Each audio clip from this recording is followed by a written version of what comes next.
Assalamualaikum warahmatullahi wabarakatuh.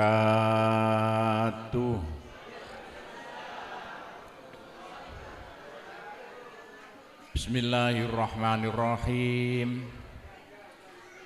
Alhamdulillahi rabbil alamin.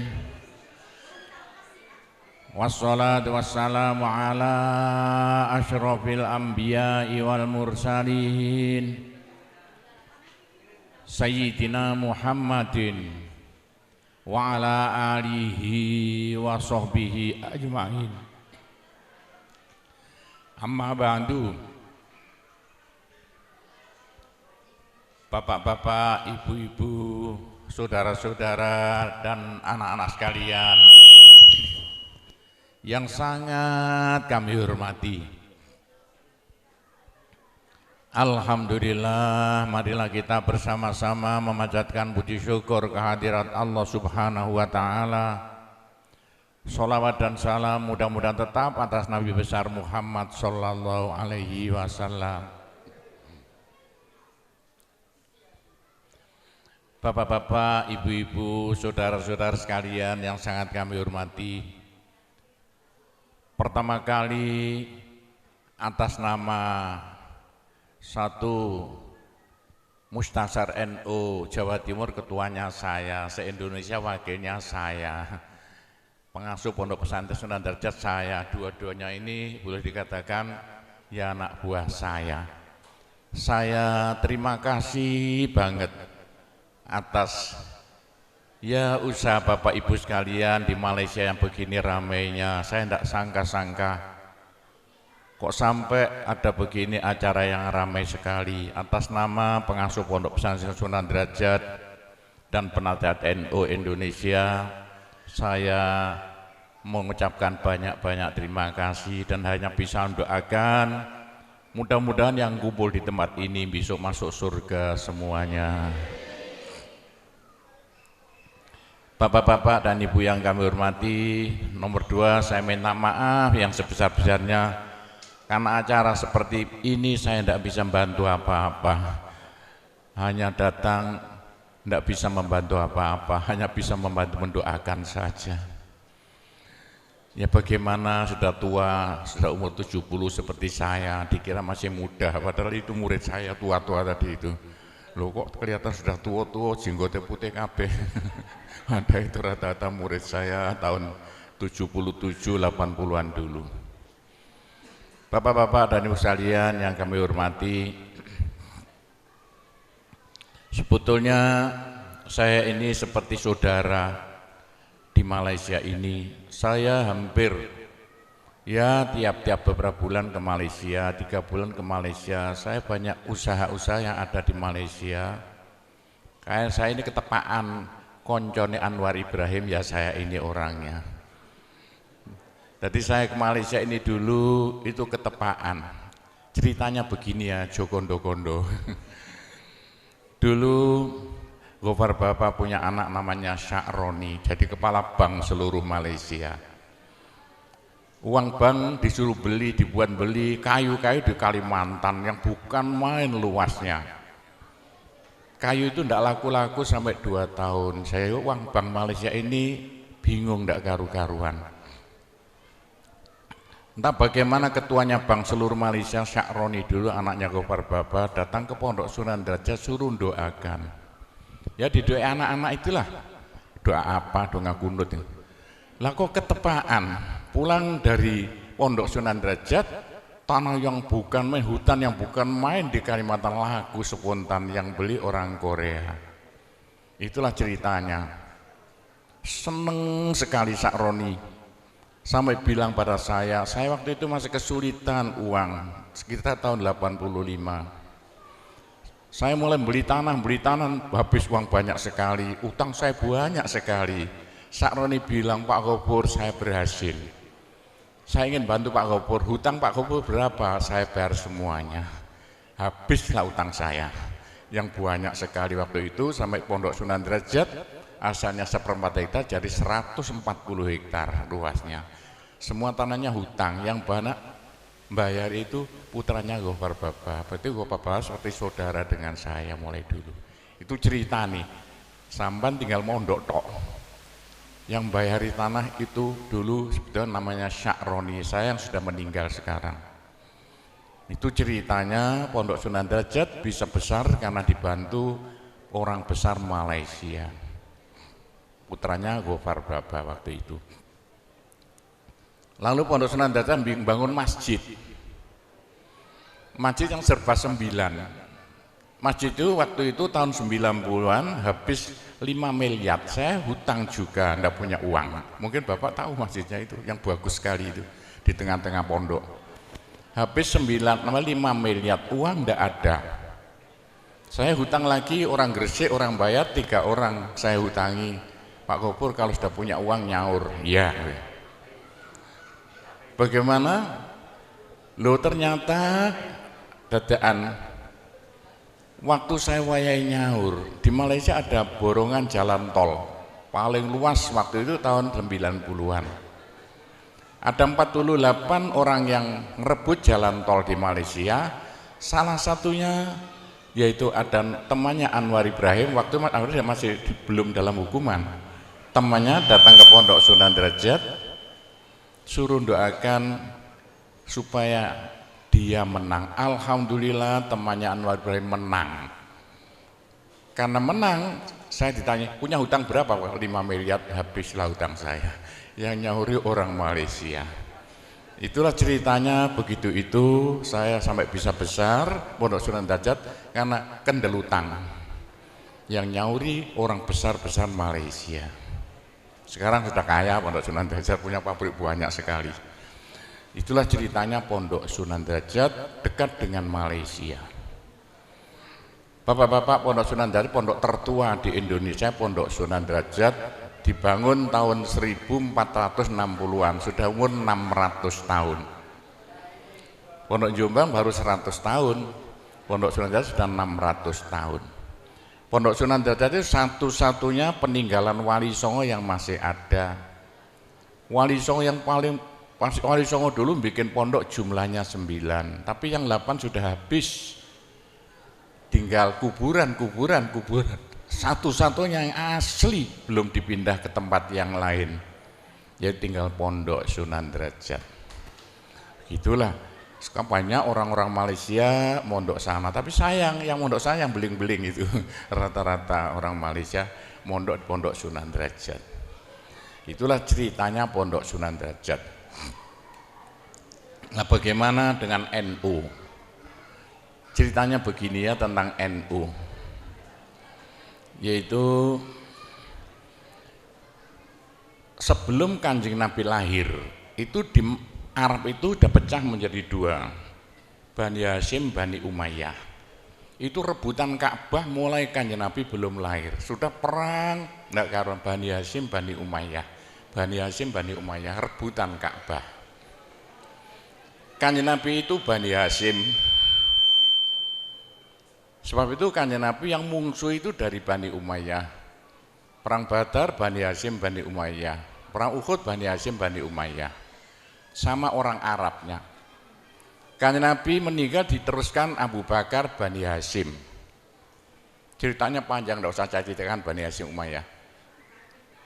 Abu Bakar meninggal diganti Umar Bani Hashim. Lah setelah Umar meninggal diganti Bani Umayyah. Diganti Utsman Bani Umayyah. Jadi Utsman itu Bani Umayyah. Sebab itu Utsman dibunuh orang Islam sama Islamnya. Mulai eker-ekeran, rebutan kekuasaan karena waktu zaman Sayyidina Umar jadi penguasa, tidak ada negara terluas di dunia itu melebihi negara waktu Sayyidina Umar jadi presiden.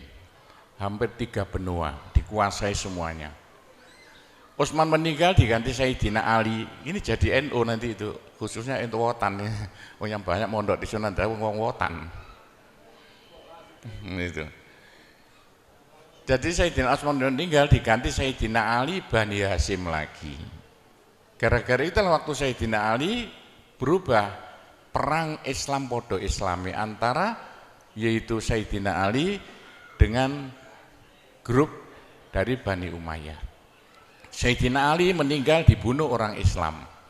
Itulah orang Arab paten-patenan tok itu yang jadikan nanti Islam paling banyak itu Jawa. Sayyidina Ali meninggal diganti Muawiyah. Awas sama udah hafal orang NU itu. Muawiyah waktu jadi presiden proyeknya melarang baca Sayyidina. Pokoknya semua anak apa itu orang-orang Bani Hasyim disingkirkan. Muawiyah kaya raya meninggal diganti anaknya Yazid bin Muawiyah. Waktu Yazid jadi presiden proyeknya membunuh anak cucu Nabi. Semua anak cucu Nabi dibunuh semuanya. Sayyidina Hasan, Masya Allah, yang begitu waktu akhirnya Nabi sholat zuhur ditumpaki di gulunya, Sayyidina Hasan numpak di gegernya, Sayyidina Hasan diracun meninggal dunia. Anak cucu Nabi, putune kanjeng Nabi itu, Sayyidina Hasan dipotong kepalanya, diacung-acungkan. Ini perbuatan yang memalukan dunia. Di Indonesia enggak kira mentolo, putune Pak Harto kok ketok gulune diacung-acungno, Sayyidina Hasan diacung-acungno. Sama Islamnya. Gitulah ceritanya. Ceritanya begini. Untuk politik, yang politiknya membujui al-harbu qitatun, politik selalu membujui. Untuk membunuh semua anak cucu Nabi, dijanji oleh Yazid bin Muawiyah, anak cucu Nabi suruh kumpul, nanti akan dijadikan orang besar-besar. 81 yaitu di Karbala, anak cucu Nabi kumpul 81 jumlahnya. Masya Allah, waktu anak cucu Nabi kumpul di Karbala, 81 anak cucu Nabi dibantai semuanya, diketok-ketok gurune, diacung-acungno, dan yang memalukan Sayyidina Al-Husain dipotong kepala, diacung-acungno. Itu sama Islamnya. Yo karena inilah, gara-gara inilah Gusti Allah muring-muring. Sampai sama tak kandani, kalau sama sudah mulai tahu gaib-gaib, sing ngebeki swarga itu orang Indonesia. Buktikan besok kalau percaya sama saya sama Suding. Yang memenuhi swarga itu besok orang Indonesia. Indonesia Islam terbanyak di dunia. Yang ngebeki swarga itu nomor 2 wong Jawa. Sama titeni besok sing ngebeki swarga wong Jawa, bukan orang Arab, bukan orang Malaysia. Yang ngebeki swarga itu di besok itu Jawa Timur. Jawa Timur penduduknya terbanyak di Indonesia, hampir semuanya Islam. Orang Jawa Timur yang ngebeki swarga itu orang Kabupaten Lamongan. Bagaimana? Karena Lamongan itu Islamnya terbanyak di dunia. Nomor 2 se-Indonesia kabupaten terbanyak Kabupaten Lamongan, bukan Gresik. Besok yang ngebeki swarga itu adalah Kecamatan Paciran. Buktikan besok. Kenapa begitu? Karena di Kecamatan Paciran ada peninggalan Wali Songo satu-satunya yang masih ada, yaitu Pondok Sunan Derajat. 100% orang Paciran Islam. Meskipun kebagi jadi 2, ada NU, ada Muhammadiyah, balapan. Oh, enggak usah mbak kasih itu. Loh, kenapa begitu ceritanya begini ya? Waktu pembunuhan di Karbala itu ada cucunya Nabi yang masih kecil, namanya Ali Zainal Abidin, masih umur 8 tahun. Ali Zainal Abidin itu dengan ibunya, mari.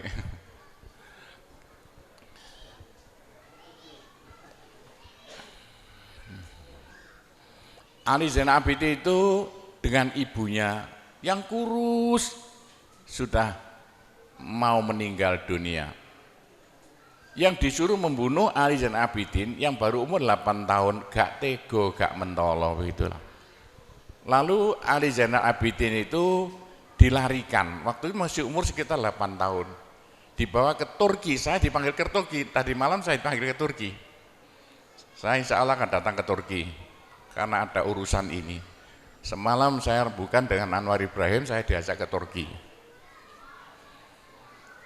Nah, di Turki itulah cucu Nabi yang tinggal 1, semua dibunuh. Yang bunuh siapa? Bani Umayyah. Lalu oleh Sultan Muhammad, cucu Nabi yang masih kecil seperti anak Emoto ini, umur 8 tahun.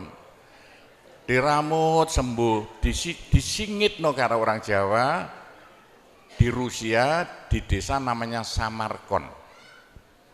Di Samarkand itulah, sama harus tahu Samarkand, besok-besok kapan sana. Cucu Nabi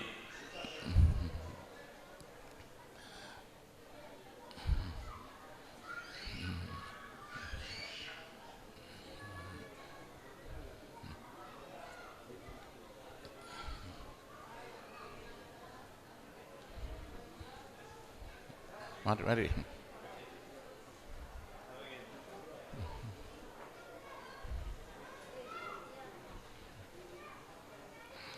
Saya dengar orang NU kalau tahu ceritanya ber-NU bodoh. Yang bicara penasihat NU se-Indonesia, ya saya ini orangnya. Dengarkan, oh NU itu asalnya dari apa? Ya. Waktu itu Ali Zainal Abidin disingit no di perbatasan Rusia namanya desa Samarkand. Samarkandi itu. Disitulah Ali Zainal Abidin punya anak lagi, punya cucu lagi. Cucunya Ali Zainal Abidin namanya apa itu? Ikut kapalnya Cheng Ho, namanya Syekh Jamaluddin.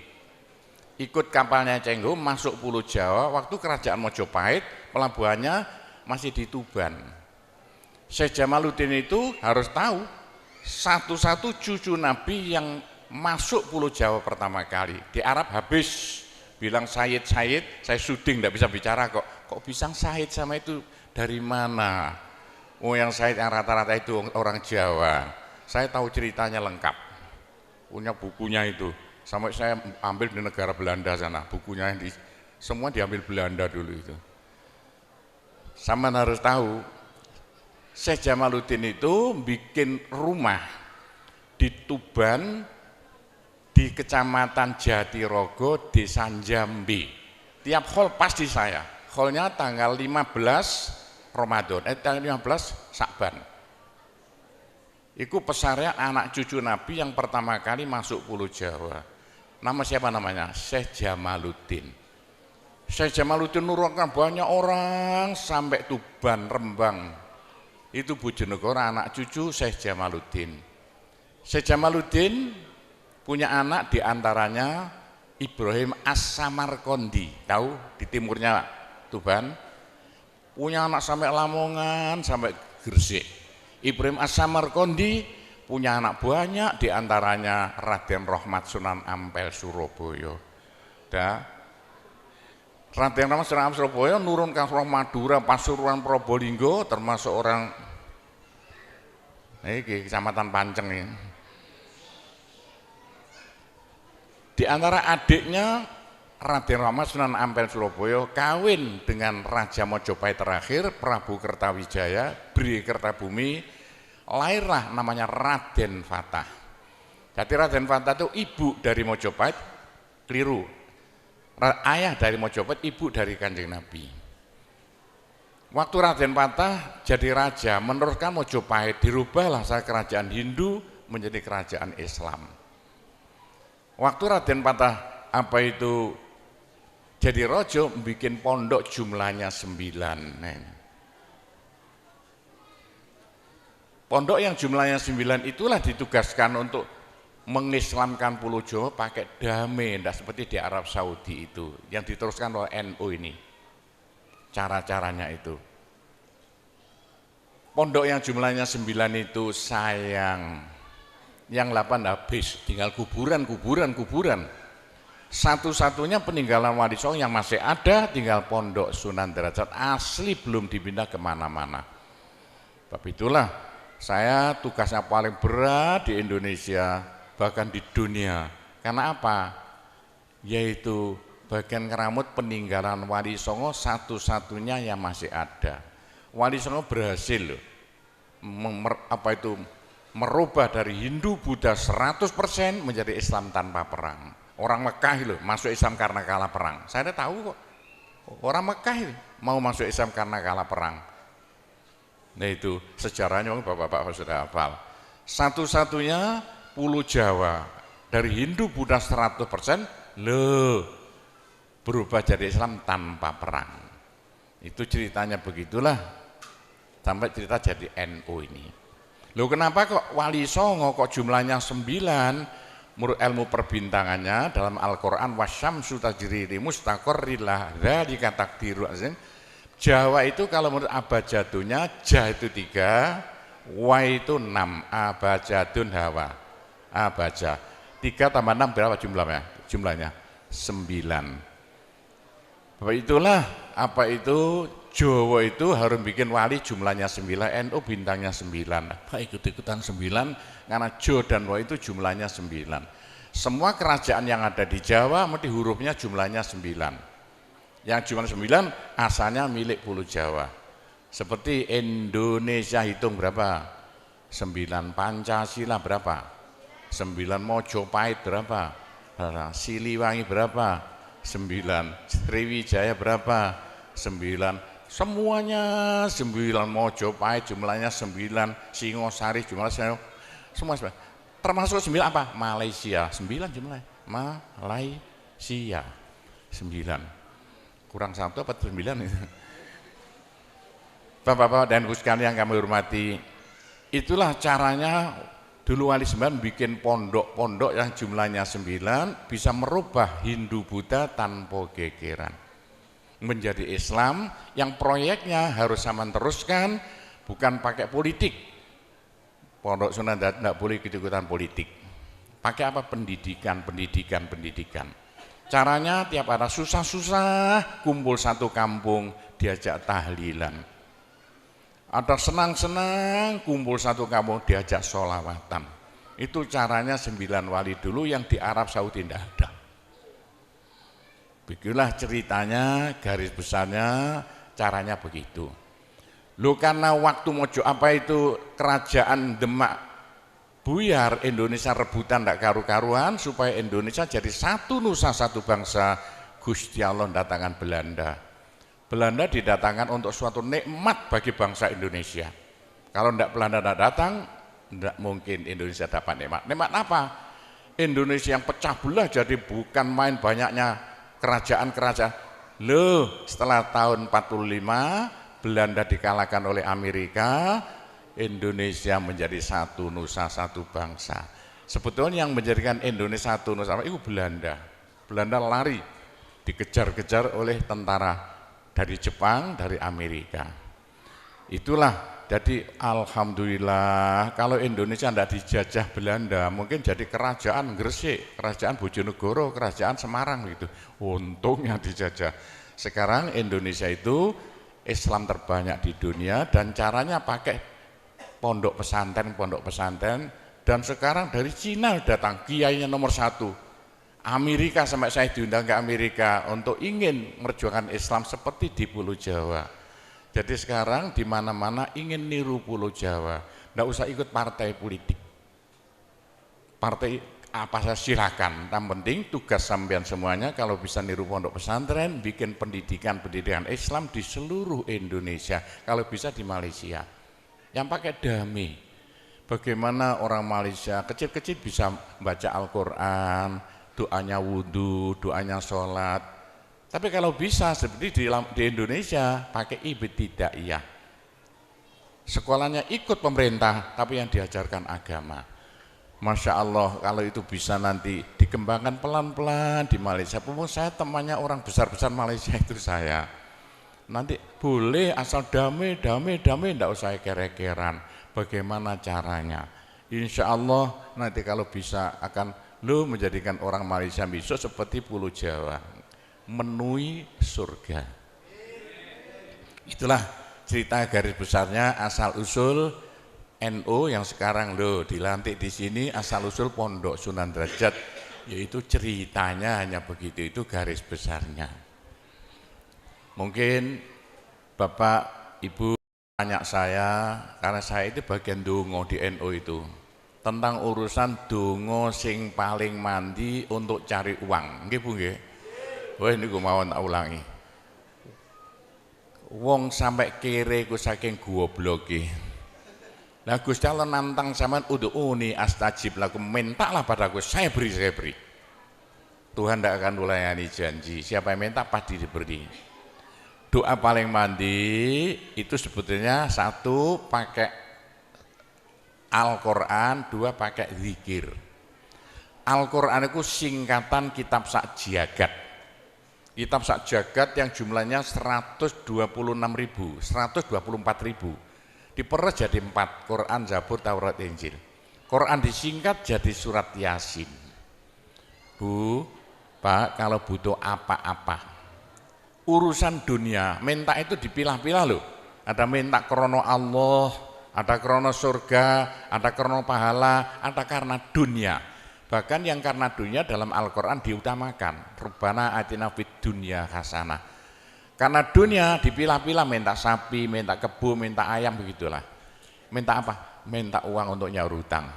Minta supaya dagangannya laris. Itu doa paling mandi, yaitu peresan Al-Quran surat Yasin. Surat Yasin kalau untuk doa bukan main mandinya. Tapi kalau urusannya bukan main besarnya, Saman baca berulang kali sampai 41 kali. Ada rahasianya itu. Tapi ndak urut ndak apa-apa. Sekarang 2, besok 2, 20 hari dapat 41. Satu tujuan, minta supaya diberi uang untuk bayar hutang. Minta supaya dagangannya laris. Saman baca surat Yasin 41 kali, satu tujuan.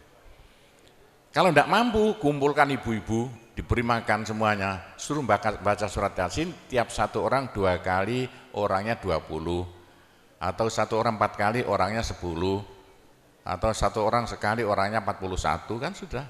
Tapi diberitahu loh terang-terangan, Bu, ini terang-terangan saya minta Saman baca surat Yasin untuk saya supaya bisa nyaur hutang, ya. Saya supaya laku punya suami, kalau siapa yang tidak pai-pai lagi, itu caranya begitu, gak pai-pai rabi, caranya begitu. Temu gak pangkatnya 41 kali, satu permohonan. Bisa dibawa sendiri, baca sendiri sampai 41 hari, atau dibaca sendiri langsung sekitar hampir 8 jam ya, dibaca itu. Tidak sampai 8 jam. Tapi kalau terlalu kebanyakan dibaca 21 kali. Terlalu banyak 7 kali. 1 menit, surat Yasin itu 5 menit lamanya. Kalau 7 kali berapa? 7 kali 5 hanya 30 menit. 35 menit. Surat Yasin diperes jadi Fatihah. Masya Allah, Fatihah itu kalau untuk doa tidak ada tandingannya, khususnya minta uang untuk nyaur hutang. Lah Fatihah itu berapa kali? 7 kali. Kurang banyak 21 kali. Kurang banyak 41 kali. Tapi Fatihah yang mandinya bukan main, pasti berhasil 313 kali. Ayo, siapa yang punya, yang enggak laku-laku, enggak dapat istri, Saman baca Fatihah, satu tujuan supaya dapat istri 313 kali. Yang kalau dibaca hanya 40 menit ini. Satu tujuan. Mau sok aku ya dicacak lah. Kalau punya rumah enggak laku-laku supaya laku. Baca Fatihah 313. 313 itu dalam Al-Qur'annya kam min fi'atin qalilah ghalabat fi'atan katsirah. Jumlah sedikit bisa mengalahkan jumlah yang banyak sekali. Kanjeng Nabi perang Badar tentaranya 313. Kanjeng Nabi apa itu? Nabi Daud mungsuh Raja Jalut tentaranya 313. Bu, kalau butuh apa-apa supaya kasih seketika, mbok yo baca Fatihah 313 kali. Tapi kalau resayan monggo, tapi tidak boleh dibagi-bagi. Apalagi bisa 7 orang diajak bersamaan baca satu tujuan supaya dapat suami. Terang-terangan loh, ngajak temannya 7 orang paling sedikit. Tiap orang baca Fatihah 313 kali. Cospleng nanti tahu-tahu datang saya mau. Mosok buktikan kalau tidak percaya. Tapi ini yang paling mandi untuk dagangan supaya laris. Orang datang ke Malaysia jauh-jauh, nggak kaya, buat apa? Pulang saja ke rumah. Ke Malaysia jauh harus kaya raya seperti saya. Punya trek berapa? 1.200. Enggak bisa dihitung treknya aja. Bisa bangun pondok sampai beratus-ratus miliar uang Indonesia tanpa tarian masyarakat. Pernah saya narik yang mondok sana, enggak pernah minum aja gratis. Enggak usah bayar-bayaran.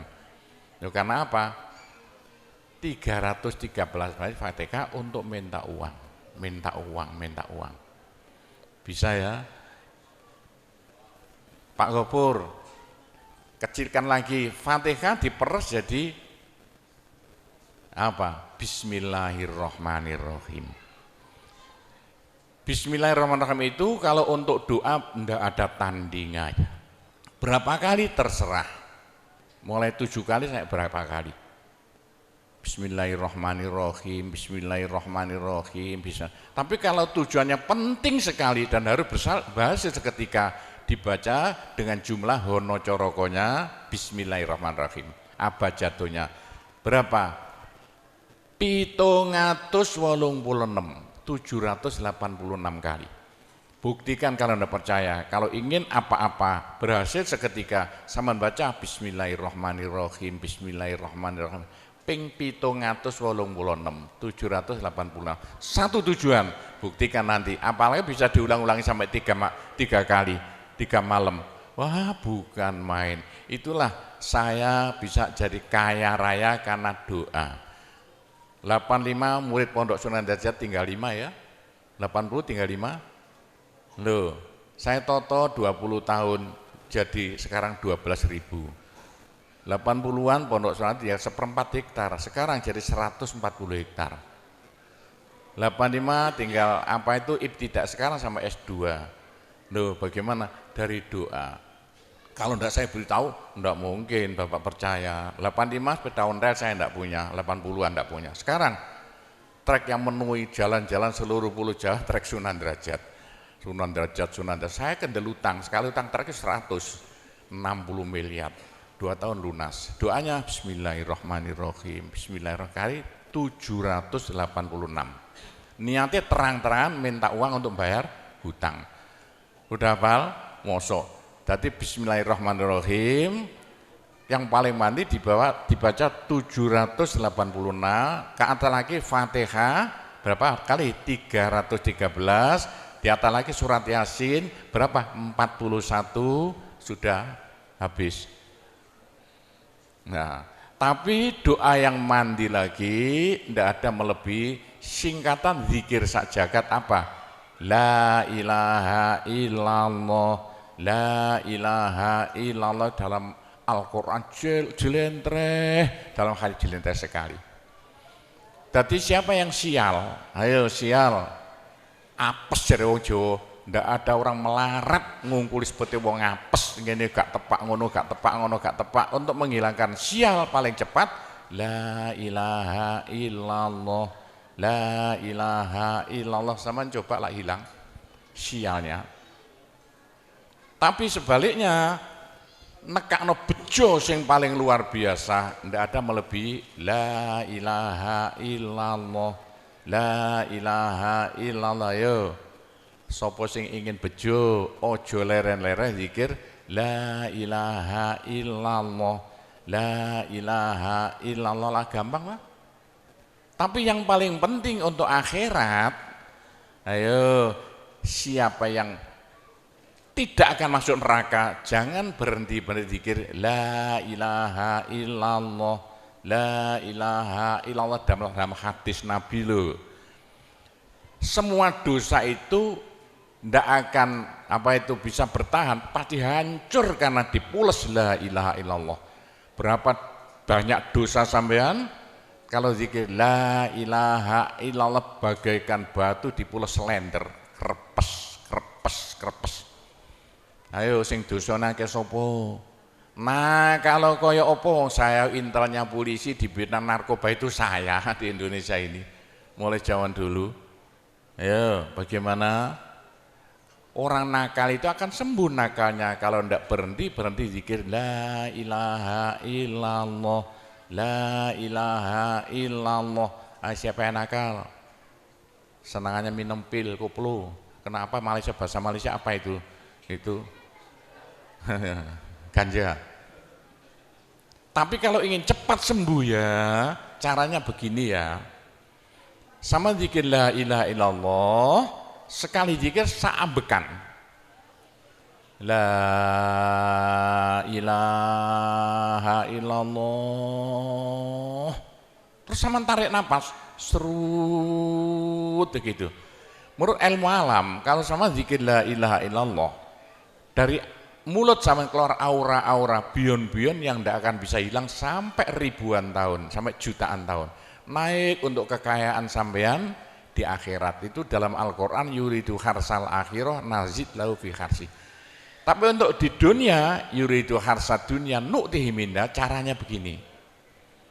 Sama dikit la ilaha illallah.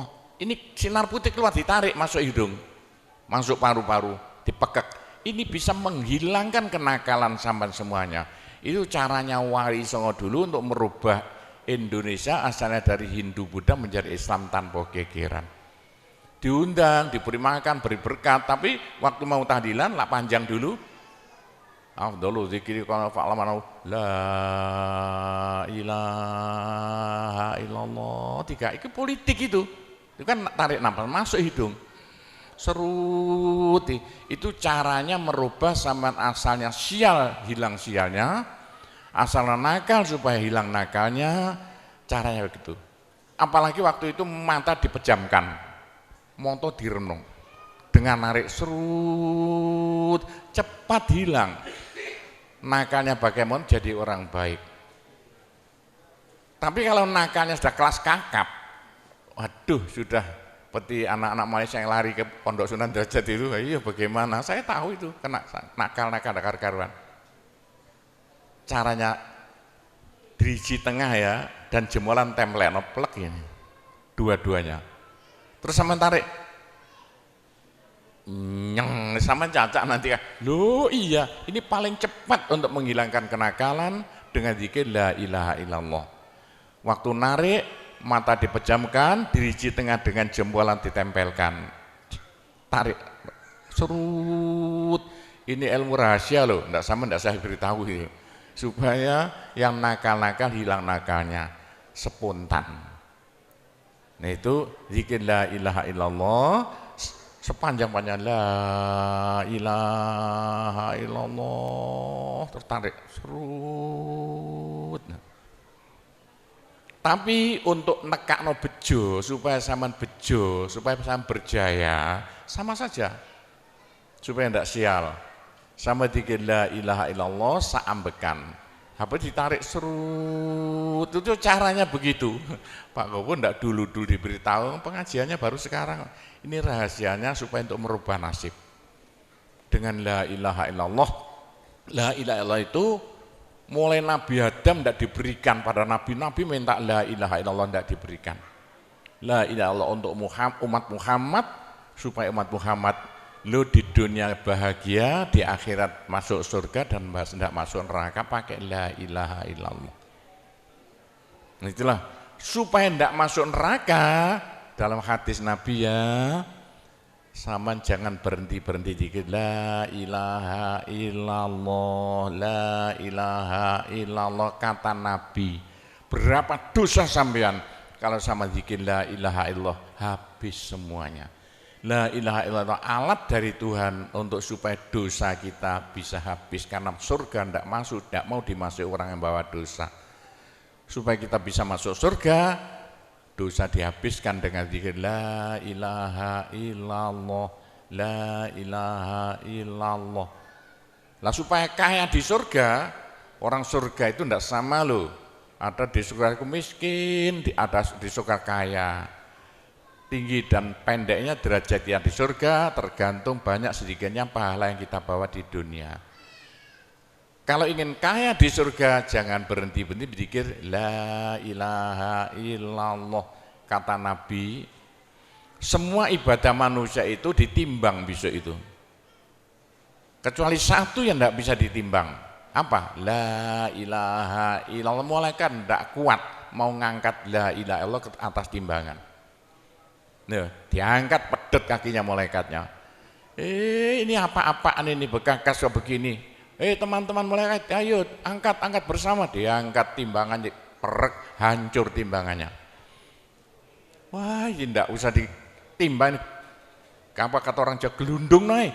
La ilaha illallah gelundung. La ilaha illallah gelundung. Dengar telinganya.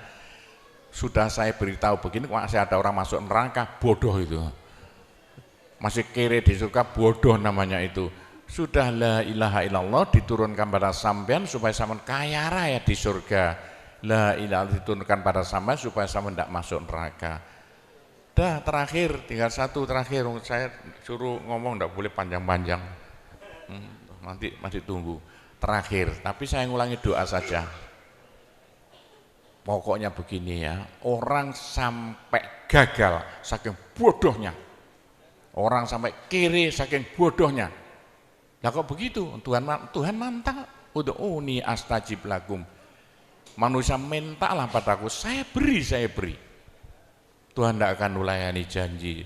Doa paling mandi persan Asmaul Husna yaitu fala zikrullah akbar. Zikir Allah, Allah, Allah. Tiap 66 kali sama minta. Tiap 66 kali sama minta. Mintanya bahasa Jawa saja. Ya Allah, muga-muga paringi jodoh sing sae kangge kula nek cara Jawa lho. Ya Allah, mudah-mudahan ada yang mau jadi suami saya. Allah, Allah, tiap 66 kali minta. Ya Allah, mudah-mudahan laku mahal rumah saya kalau mau jual rumah. Allah, Allah, tiap 66 kali minta. Ya Allah, mudah-mudahan beri uang untuk bayar hutang saya lah, gampang. Jangan berhenti siang dan malam, khususnya habis sembahyang, apalagi tengah malam. Odok-odok Gusti Allah. Gusti Allah janji dalam Al-Quran, siapa yang minta pasti diberi. Doa paling mandi fala zikrullah akbar. Zikir Allah, Allah tiap 66 kali minta. 66 dari apa Pak Kobo? Dari Allah itu terus alif lam ha. Alif kan 1, lam 30, apa jatuhnya? Lam 30 hak 5, berapa? 66. Orang kalau mau zikir Allah 66 kali semau mulutnya. Begitulah ceritanya. Apa itu doa-doa yang saya ajarkan, gampang Bu ya. Orang haid boleh, daripada ndak boleh sholat, ndak boleh zakat. Menurut pendapat saya, orang haid zikir la ilaha illallah boleh. Meskipun ulama perselisihan, tapi kalau ikut saya boleh. Saya punya dasarnya. Orang haid kalau baca Allah, zikir Allah, Allah tiap 60 menit tak boleh. Daripada ndak boleh sholat, ndak boleh puasa, lebih baik baca doa Allah, Allah tiap 66 kali minta. Pak, saya beritahu ya, jangan bilang-bilang. Kalau saya ndak berhenti zikir Allah, Allah tiap 66 kali sampean minta. Bagaimana dalam hati sama ini asalnya sama nakal, hilang, sedikit-sedikit hilang. Sekarang mondok di Sunan Data itu saking nakalnya. Ayo dari Malaysia mondok saking belinge. Saya tahu gak ada yang melarikan diri dari penjara Pak, masuk pondok. Saya disingit no ya. Kayak tutup-tutup di pondok Sunan Derajat. Tapi kalau mau zikir Allah, Allah tiap 66 kali minta sembuh. Bu, kalau sama terus-terusan zikir Allah, Allah tiap 66 kali minta, sampai malah senang Allah. Dalam hati senang Tuhan, senang Allah. Senang bukan mulut tuh hati. Kalau senang sama senang Allah, sama jadi walinya Allah. Kalau sama diangkat jadi walinya Gusti Allah, besok ndak ada neraka, ndak ada siksa, sekali mati langsung masuk surga. Siapa itu? Kekasih Allah, waliullah. Pak Gopur, bagaimana supaya bisa jadi walinya Allah? Jangan berhenti. Bagaimana caranya supaya sampai disenangi Allah? Bagaimana supaya saya disenangi Allah? Bagaimana supaya sama senang pada Allah? Bagaimana supaya saya senang Allah? Jangan berhenti minta uang. Dengan zikir Allah, Allah tiap 66 kali minta. Agak panjang dikit supaya merasuk. Allah, Allah tiap 66 kali minta. Ya Allah, mudah-mudahan laku mobil saya. Kayak mau ingin jual mobilnya. Bisa ya? Oh, sudah, nanti masih ada caranya banyak. Saya disuruh cerita-cerita ya sedikit tentang urusan itu tanpa cerita doa saja. Saya ulangi lagi, saya terima kasih banyak loh di Malaysia. Loh kok diadakan acara seperti ini acara bukan urusan politik, urusan bagaimana supaya kita besok sama-sama masuk surga semuanya. Nah itulah dengan cara-cara Pondok Sunan Derajat, karena peninggalan Wali Songo tinggal satu Pondok Sunan Derajat. Caranya damai. Tidak ada urusan ikut-ikutan politik, coblosan persis dan apa tidak ikut-ikutan, silakan. Pondok tidak mau ikut-ikutan, tidak siapa. Ini tapi saya banyak teman-teman orang-orang besar di Malaysia. Ketepaan bukan urusan politik, bukan urusan apa? Urusan suwuk yang bilang-bilang. Suruh nyuwuk kok bagaimana orang-orang besar itu. Nah, entah ya kalau orang Malaysia kok sembuhan nih, yang sakit mau mati sembuh lagi itu banyak sekali begitu. Itu urusan suwuk jelas, bukan urusan politik. Saya tidak ikut-ikutan, hanya ketepaan. Saya dulu temannya Anwar Ibrahim, mulai dulu itu temannya Gofar Babah. Jadi ketepaan saya selalu dipanggil ke rumahnya urusan suwuk. Nah itulah, begitulah ceritanya. Saya hanya bisa mendoakan saja ya. Saya doakan bahasa Jawa saja ya. Ya Allah, muga-muga sing kempal tembriki sedaya dados keluarga ingkang gemah ripah loh jinawi. Gampang sandang pangane, seger kuwarasan awake. Selamat donya akhirate, disepuro kabeh dosane, gampang rezekine, adoh belaine, akeh duwike, rukun kali tangga kiwa tengene, subur kabeh tandurane, lunga kabeh penyakite, laris kabeh dagangane, lancar kabeh penggaweane. Ya Allah, muga-muga ingkang kempal mriki mbenjing gruduk-gruduk bareng-bareng mlebu swarga sedaya. Pun tambahi donga sugih dhuwit mawon. Bismillahirrahmanirrahim. Alhamdulillahirabbil alamin wassalatu wassalamu ala asyrofil anbiya wal mursalin sayyidina Muhammadin walhamdulillahirabbil alamin. Allahumma inna nas'alukal afiyah fid dini wad dunya wal akhirah. Allahumma yassir umurana kullaha wassahhil umurana kullaha wa la tu'assir alaina. Allahumma ya muhawwilal ahwal hawwil halana ila ahsanil ahwal bihaulika wa quwwatika ya kabir ya muta'al ya aziz ya mifdul. Allahumma ja'alna wa iyahum min ibadika wa iyadika wa jiwarika wa amanika wa hizbika wa kanafika min syarri kulli syaitonin wa sultanin wa insin wa jannin wa baghin wa hasidin wa sabuin wa hayatin wa akrab wa min syarri kulli dabbatin anta akhidhum binasiyatiha inna rabbi ala siratul mustaqim. Rabbana anzil alaina ma'idatan minas sama takunu lana aidan li awwalina wa akhirina wa ayatan minka warzuqna wa anta khairur raziqin warzuqna wa anta khairur raziqin warzuqna wa anta khairur raziqin. Rabbana atina fid dunya hasanah wa fil akhirati hasanah wa qina adzabannar wa sallallahu ala sayyidina Muhammadin walhamdulillahirabbil alamin. Saya cukup sekian saja, mudah-mudahan manfaati untuk Bapak Ibu sekalian semuanya. Bila mana ada salahnya, saya hanya mohon maaf sebesar-besarnya. Kami akhiri, wabillahi taufiq wal hidayah, waridho wal inayah, wassalamualaikum warahmatullahi wabarakatuh.